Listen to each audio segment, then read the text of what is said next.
A warm welcome to everybody from wherever you're joining us. This session is on the innovating financing for water projects in a humanitarian context. And today we'll be focusing on a project that we're working on in Goma. And Goma is in the eastern side of the Democratic Republic of Congo.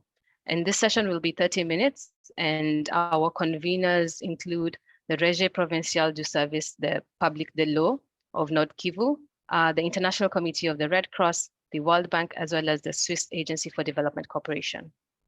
In terms of the agenda and our speakers, myself, my name is Liz Mwange, and I'm an Innovative Finance Advisor with the ICRC.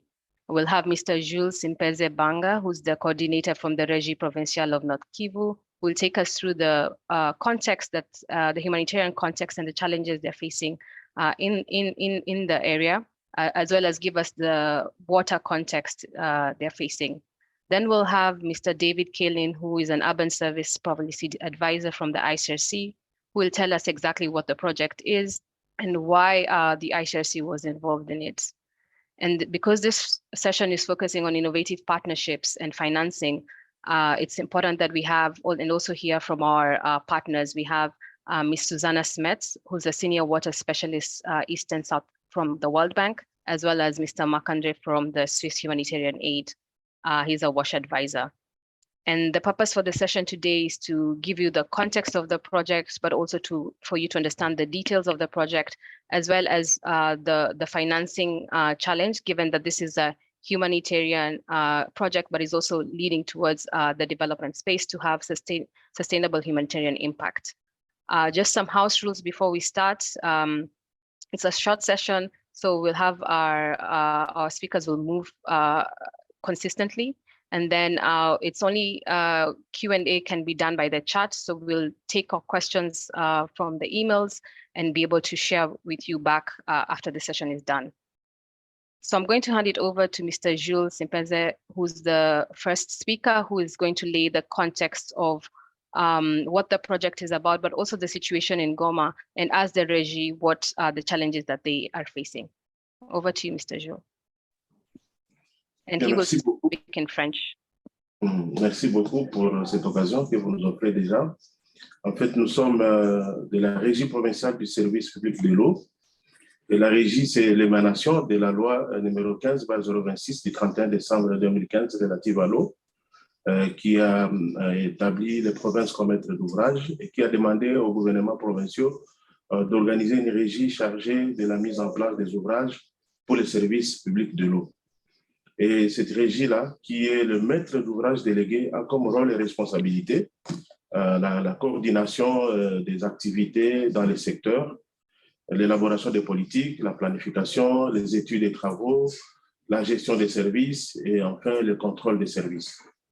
La régie donc chargée de la mise en place des ouvrages dépend du gouvernement provincial, mais jouit d'une certaine autonomie administrative et une autonomie de gestion.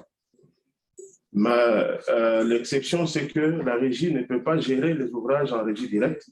Elle doit donc passer par les différents modes de délégation de services qui ont été prévus par la loi relative à l'eau. Le contexte de la ville de Goma et de la province dans le secteur de l'eau potable, c'est d'abord un manque d'approvisionnement en eau potable, mais aussi parfois des coûts élevés pour l'eau dans les ménages les plus pauvres. Et ceci s'observe souvent ici dans la ville de Goma et dans la périphérie, lorsqu'on a un approvisionnement en eau limité et de l'eau qui provient des sources officielles, surtout parce qu'on a des camions citernes qui ne sont pas bien contrôlés, on a des tanks en caoutchouc, en bâche.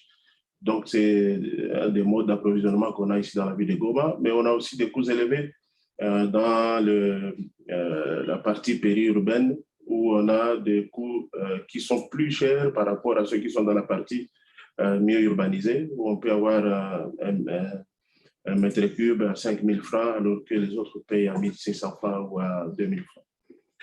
Il y a aussi le problème des distances que les dames et les hommes parcourent, des distances parcourues par ceux qui cherchent de l'eau, plus d'1 heure de marche. C'est aussi un défi qu'on a relevé chez nous ici.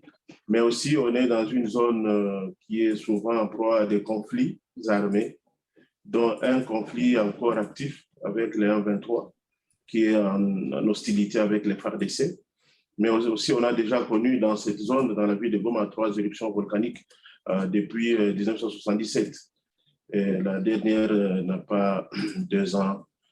Et ces conflits armés et ces guerres et ces éruptions volcaniques entraînent des déplacements des populations et ça fait qu'ils ne rencontrent pas toujours des infrastructures d'eau potable disponibles parce que non planifiées, non prévues depuis longtemps. Alors, l'environnement opérationnel dans lequel nous sommes aujourd'hui, il essaie de s'améliorer un peu avec, bien sûr, l'avènement de la régie, avec les différents textes de loi qui ont été votés et promulgués. Mais il y a encore des défis à relever, notamment dans la planification. On a dans la ville, par exemple, quand on a parlé de mouvement des populations, on a parlé d'exode urbaine, on a parlé de démographie qui galope, mais on n'a pas eu des infrastructures qui attendent toutes ces personnes-là. Ça, c'est un défi. Le deuxième défi, c'est au niveau de la capacité managériale des gestionnaires des systèmes d'eau potable. On a soit des incompétences qui ont été observées, soit l'absence carrément d'une culture de bonne gouvernance. Ce qui fait qu'on a des ouvrages, mais on n'a pas d'eau. On a des ressources, mais on n'a pas d'eau. Ça, c'est au niveau de la capacité managériale des gestionnaires. Mais aussi, on a l'insuffisance des techniciens au niveau surtout ruraux, où on a des ouvrages qui disparaissent au bout de temps par manque de gens pour le maintien, pour les entretiens. Aussi, on a un problème de plans d'affaires, des modèles d'affaires qui peut inspirer les opérateurs ou les gestionnaires des systèmes.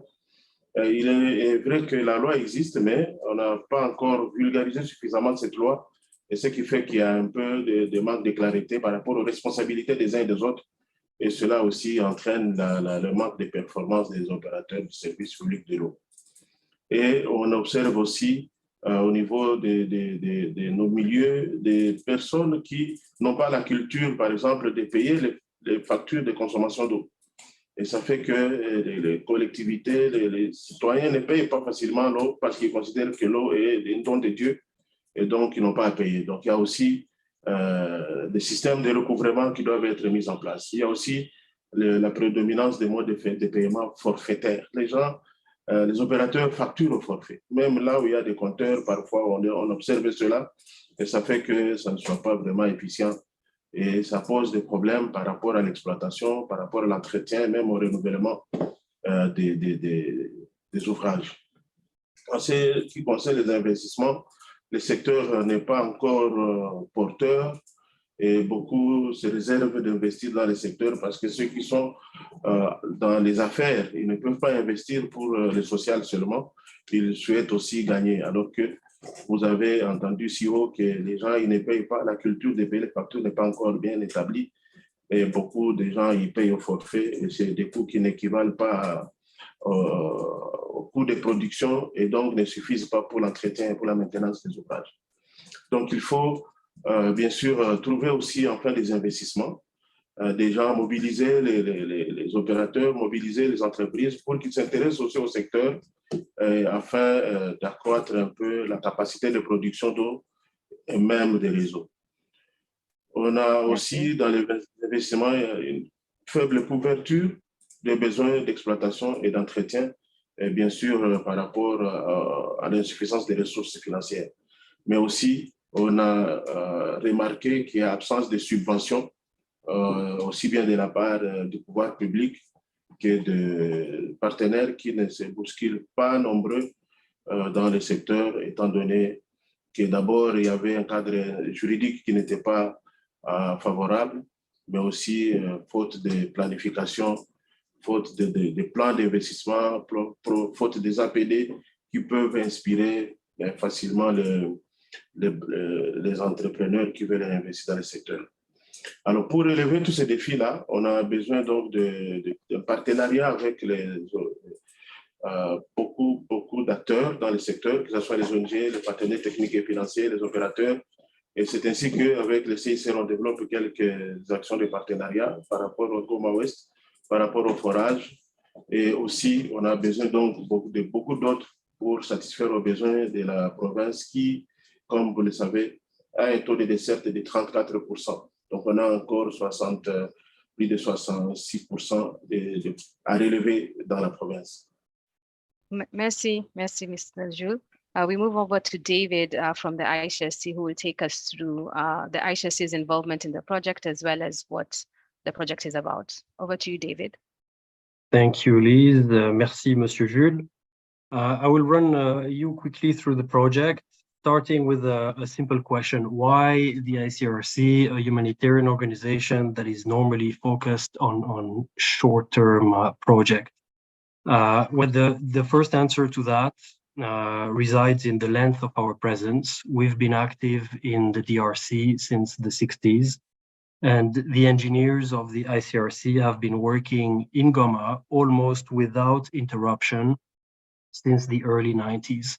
So it has been 30 to 35 years of sustained presence for an organization that is supposedly staying only for a short time. And this presence is likely to remain due to a climate of instability, protracted crisis, and many compounding factors on the local conditions.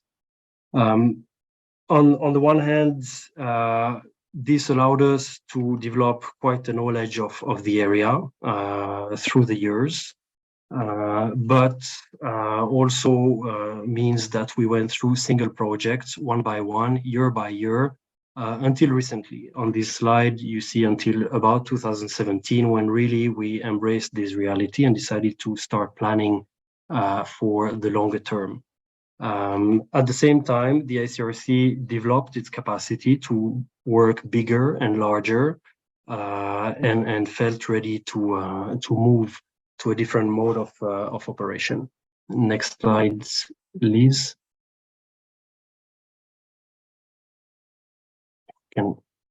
So what is a bit different from an ICRC perspective in this project is several-fold. The first difference to a normal classic humanitarian project is really the overall long-term approach. So a project that is now based on master plans that includes the entire city, the entire population, and with a long horizon to 2040. Plans that go from source to customers, and that tackle all the chain of water sourcing, treatment, and delivery. Then on the right-hand side of the slides, you see that these rather technical aspects are complemented with softer aspects. So a lot of work with the Régie Provinciale, a lot of work with the local service providers, the private sector, the informal sector, and of course, a lot of efforts to be close to the communities, understand the reality on the grounds, and make sure that the projects we develop will match this entire environment. Next slide.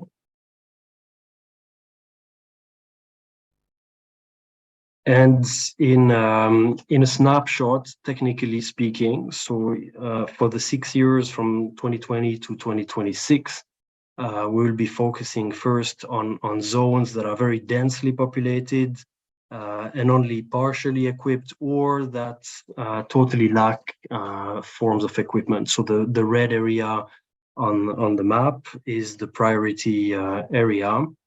The project will serve eventually 500,000 people. So we're talking substantial population, and will run in 46 million USD, which for some partners, like our supporters here, may seem small, but for us is a jump towards longer term and more substantial approach. For the technical part, that part of the project will include water treatment plants and new treatment facilities from the lakeside.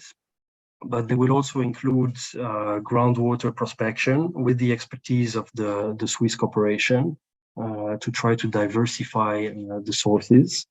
And then we'll go through a classic network, so a series of pumping stations, reservoir going up and to the north.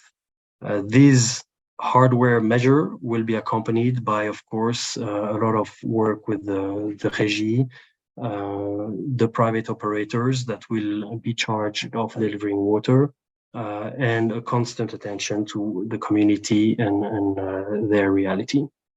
With that snapshot, I'm passing the word to Susanna, and thank you.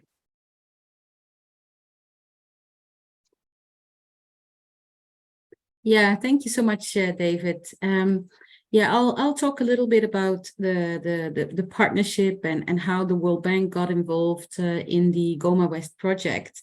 I mean, first of all, I think what is really the added value of the partnership with the ICRC is, as David said, this long-term presence, this strong relationship with the government in North Kivu, and the understanding of the city in Goma and the investments needs and all the preparatory work that was done in terms of the master plan and so forth.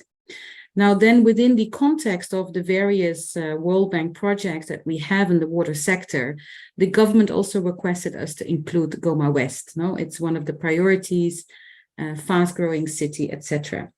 Now, at the moment, the bank's support in the water sector is actually through 3 projects.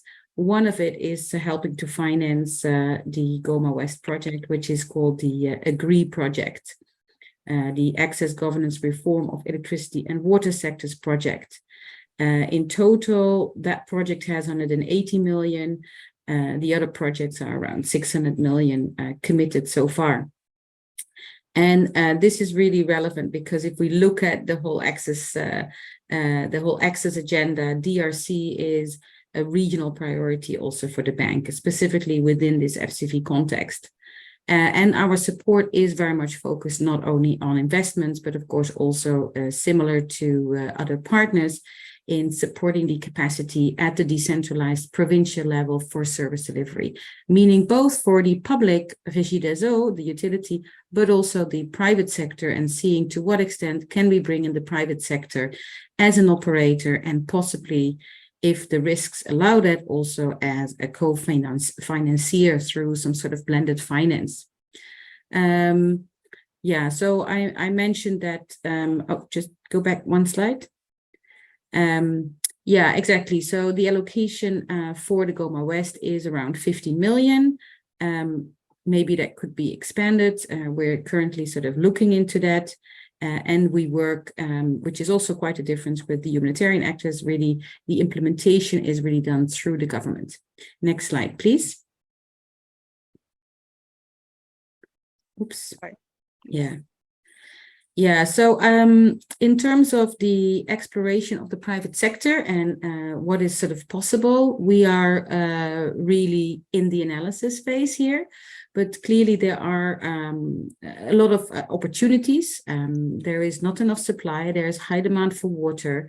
As David mentioned in the design, there would be a nice possibility to combine both production and distribution.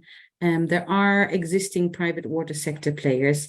And even in the current situation, which we call the base case, there is the option for full O&M cost recovery. And then the bank project allows for the, the grant financing of the capex. No, so even though the IDA financing is a credit, but it would be provided as a grant to the North Kivu government. However, the project has a lot of high cost. The tariff and the demand risks are, sort of quite substantial because the regulatory framework is not very well developed. And it's also part of the support that we provide to the government is to help put that regulatory environment in a better shape. And we don't have yet any guarantee instruments in place, but we could be looking into doing that in the future through working with MIGA, our country policy risk arm of the World Bank Group. So with the help of ICRC and also from the bank side, we did look a little bit better at the financing options and at an improved base case. And in that improved base case, we can see there are options to recover around 50% of the capital cost by better phasing it and by also improving some operational efficiencies. So for example, higher subscription rates, equalizing the tariff between the standpoint post and the house connections, lowering the non-revenue water, and also assuming a slightly higher water use. So that's quite positively looking. We're now further exploring what are the potential options from very conventional sort of low risk design, build, operate contract towards projects where there could be a partial capital recovery by the private sector, but also some annuity-based finance models are under study. I mean, I don't want to go into the details of those modalities, and also it's a bit premature because we're currently sort of having those conversations. But I think it would, of course, be extremely innovative if we are able, within this sort of high country and policy risk environment, to bring in private sector entities. And it could serve as a good lesson for any future projects that also the bank and ICRC and other partners can work together on. So I'm going to hand over to the next speaker. Thank you. So I'm going to try to explain how we try to support the ICRC's effort as a government agency who is partly a donor and partly an actor. And here it's an interesting partnership. So in our book, the support to ICRC is really to help the shift that is needed from reactive intervention to systematic improvement of the water supply in Goma. You heard it, there are structural weaknesses there. There has been a tendency to make emergency repairs for long term, but ICRC came to the conclusion that they could do something more systemic, and we are proud to be associated with that. So it's also an opportunity for SDC to explore avenues of new partnerships going beyond only funding, but also by providing critical technical expertise that would not be available within ICRC. So what is this expertise that we have been putting at disposal from ICRC? We had a concern about the water source that is currently used, because it's the place where every year we have cholera outbreaks, and to identify a safer source could really change a lot of things, but also to identify a source that would be more in the land, up a hill, from where we could feed the whole city by gravity, could really be a game changer. So this has been discussed with ICRC, and we decided to go for quite a complex hydrogeological investigation. So there has been first a desktop study. We decided to go for geophysics. ICRC has conducted the geophysical study. Then it was discussed with our experts. We came to the conclusion that it would make sense to make a drilling campaign. There has been a long negotiation because it's a really complex drilling campaign going on just now. I was there last week, and they are still drilling. We haven't found the water yet, but we are quite confident that we'll find a new source of water. And we have also been working with the Volcanological Observatory of Goma to make sure that we'll take the best out of the drilling campaign. Here, I just must make a comment. We will invest more than 1 million Swiss francs in exploration campaign.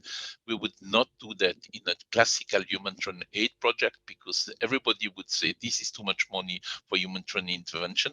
But it makes sense if we make it in a context where we think it can benefit the local population for many years, because we are working hand in hand with development actors who could then ensure that the water we may be able to find there will be distributed in a sustainable and resilient manner. We can go to the next slide.